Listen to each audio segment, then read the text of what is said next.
Hi, welcome to Tech Theory, a series of short videos where you will learn about educational strategies and tools in 5 minutes or less.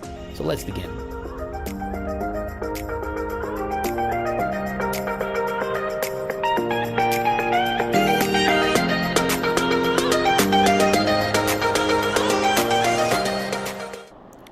So today we'll be talking about authentic assessments. Essays and class tests don't really relate to the real world, not if they're presented in their real forms. A driving test, on the other hand, is an authentic assessment because it measures your ability to perform a certain task using specific skills. Passing a pen and paper test isn't enough to show someone your actual ability to drive a car. Something is considered authentic if it is a believable replica of something else with significant value.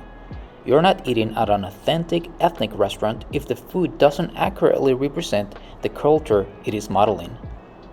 In our classrooms, this translates into creating tests, projects, structures, and learning environments that mirror those seen in the real-life problems or disciplines. Overall, we want our students to have successful careers, and all students must one day apply what they learn in school to a real-world setting. Doctors, for example, not only learn anatomy, but must apply those concepts to their patients. When developing authentic assessments, we must take into consideration 4 criteria.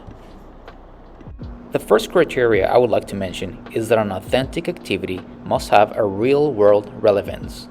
I mentioned the example of driving a car, but in the classroom, this will look different according to the subject. If we were working in the global context of cultural and personal expression, this could be designing a tour for a specific city and creating a website to promote it. Students would be exploring the global context while learning about imperatives, sequence, geography, and web design. The second criteria I like to mention is authentic context and resources. Having students create an anti-bullying commercial would require skills simply beyond recall. You may allow your students' imagination to create their own settings by giving them the context they must work on. Also, by providing them with the settings and examples, you can make it easier for them to accomplish their objective. In number 3, an authentic assessment has to promote self-reflection. Writing a reflection allows your students to engage in critical and reflective thinking while also helping them to better process their experiences and outcomes.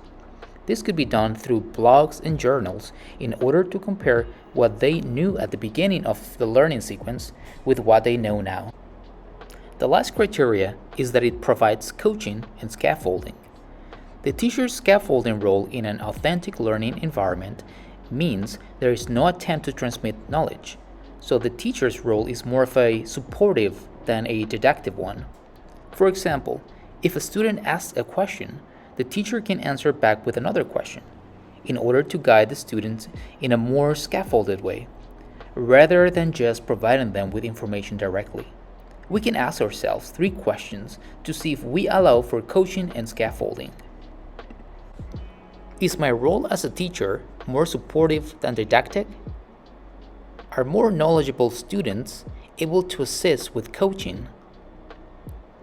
And am I, as a teacher, guide, or helper, available to provide contextual support?